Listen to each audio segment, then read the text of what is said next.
গত 5 আগস্ট ছাত্র জনতার গণ অভ্যুত্থানে ক্ষমতাচ্যুত আওয়ামী লীগ সভাপতি শেখ হাসিনা ভারতে আশ্রয় নেওয়ার পর বাংলাদেশ ও ভারত সম্পর্কে টানাপোড়েন শুরু হয়। তারপর বাংলাদেশি পর্যটকদের লাঞ্ছিত করা, বাংলাদেশের পতাকা পুরানো, ইস্কন ইস্যু ও আর বাংলা চ্যানেলে বাংলাদেশ বিরোধী অতিরঞ্জিত সংবাদ প্রচারের পর বাংলাদেশের অধিকাংশ দেশপ্রেমিক মানুষ ভারত থেকে মুখ ফিরিয়ে নেয়। এমন অবস্থায় ভারত ও বাংলাদেশিদের জন্য ভিসা বন্ধ করে দেয়, কারণ হয়তোবা কেউ যেন বলতে না পারে বাংলাদেশিরা ভারতে আসছেন না।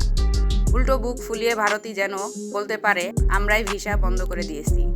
অন্যদিকে ভারতের ভিসা বন্ধ করে দেওয়ার পরই বাংলাদেশিদের জন্য পাকিস্তান ভিসা ফ্রি করে দেয়, যাতে অনেক পর্যটক পাকিস্তানমুখী হয়ে ওঠে এবং বাংলাদেশ থেকে ভারত ভ্রমণকারী পর্যটক সংখ্যা 90%-এরও বেশি কমে গেছে, আর তাতেই ধস নামে ভারতের পর্যটন খাতে। তবে কি ইজ্জত বাঁচাতে ভিসা বন্ধ করলো ভারত? কিভাবে নিজের পায়ে নিজেই কুড়াল মারল ভারত, তা জানাবো আজকের এই ভিডিওতে। নানা ইস্যুতে বাংলাদেশের সঙ্গে প্রতিবেশী ভারতের সম্পর্ক দিন দিন তলানিতে ঠেকেছে। ইস্কন ইস্যুতে দুদেশের সম্পর্ক আরও অবনতি হয়েছে। এর মধ্যে ভারতে বাংলাদেশের পতাকা অবমাননা করা হয়েছে। সীমান্ত বাংলাদেশিদের পাখির মতো গুলি করে হত্যাসহ নানান কারণে একসময় বন্ধু রাষ্ট্র ভারত থেকে মুখ ফিরিয়ে নেয় বাংলাদেশের মানুষ। শুধু বাংলাদেশ নয়, ভারতের দাদাগিরির কারণে নেপাল, ভুটান, চীন, পাকিস্তান ও শ্রীলঙ্কা সহ প্রতিবেশী কারো সাথেই ভারতের সুসম্পর্ক নেই। তবে বাংলাদেশের সাথে যতটুকুই ছিল তা নষ্ট হয়েছে শেখ হাসিনাকে আশ্রয় দেওয়ার পর।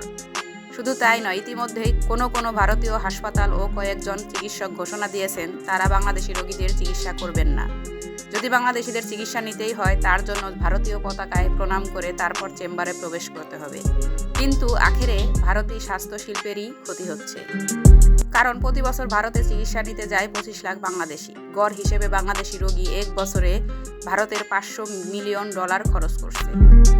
বাংলাদেশিদের চিকিৎসা প্রার্থীদের নিশানা করে গড়ে উঠেছে পরিবহন, হোটেল ব্যবসা ও শপিং মল। বাংলাদেশি রোগীরা যদি যাওয়া বন্ধ করে দেন, তবে এসব ব্যবসা ভারতের লাটে উঠতে বাধ্য। আর যারা পড়াশোনার জন্য ভারতের যাওয়ার অপেক্ষায় ছিল, তারা পতাকা অবমাননা ও ভিসা বন্ধ করায় মুখ ফিরিয়ে নেয় ভারত থেকে। আর এই সুযোগটাই কাজে লাগিয়েছে পাকিস্তান। প্রায় 5 দশক পর পাকিস্তান বাংলাদেশিদের জন্য ভিসা ফ্রি করে এবং বাংলাদেশি শিক্ষার্থীদের জন্য স্কলারশিপও চালু করে। শুধু বাংলাদেশি ভারতের উপর নির্ভর তা কিন্তু নয়, ভারতও অনেকটাই বাংলাদেশের উপর নির্ভর করে। 26 লাখ ভারতের নাগরিক বাংলাদেশে চাকরি করে, তাতে প্রতি বছর বাংলাদেশ থেকে প্রায় $5 মিলিয়ন বাংলাদেশ থেকে রেভিডেন্স নিয়ে যায় ভারতে। ভারতের বাংলাদেশ বিরোধী মনোভাবের পর বিভিন্ন সংগঠন মাননীয় উপদেষ্টাদের কাছে দাবি জানিয়েছেন 26 লক্ষ ভারতীয় নাগরিক যারা বাংলাদেশে চাকরি করে তাদের তালিকা তৈরি করে চাকরি থেকে বিদায় করে দিতে হবে। দেশের তরুণ বেকারদের সুযোগ তৈরি করতে হবে।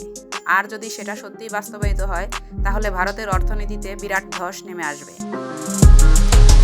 আপনাদের নিশ্চয়ই মনে আছে, এক সময় বাংলাদেশি গরুর বাজার ছিল অতিমাত্রায় ভারত নির্ভর, কিন্তু নরেন্দ্র মোদীর ক্ষমতায় এসে 2014 সালে সীমান্ত কড়াকড়ির মাধ্যমে গরু পাচার ও রপ্তানি বন্ধ করেছিল।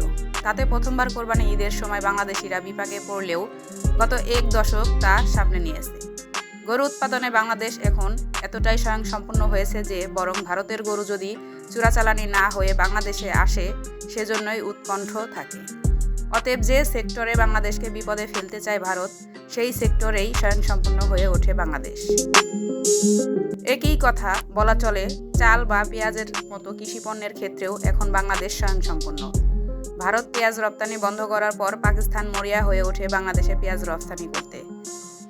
ইতিমধ্যে ভারতের চেয়ে কম দামে পেঁয়াজ নিয়ে হাজির হয় পাকিস্তানের একটি জাহাজ। অতএব ভারত হারালো তার চতুর্থ রপ্তানিকারক দেশ বাংলাদেশকে। বন্ধুরা, আমার এই ভিডিওটি যদি ভালো লেগে থাকে তাহলে আমার চ্যানেলটি সাবস্ক্রাইব করে দেবেন আর একটি লাইক দিতেও ভুলবেন না।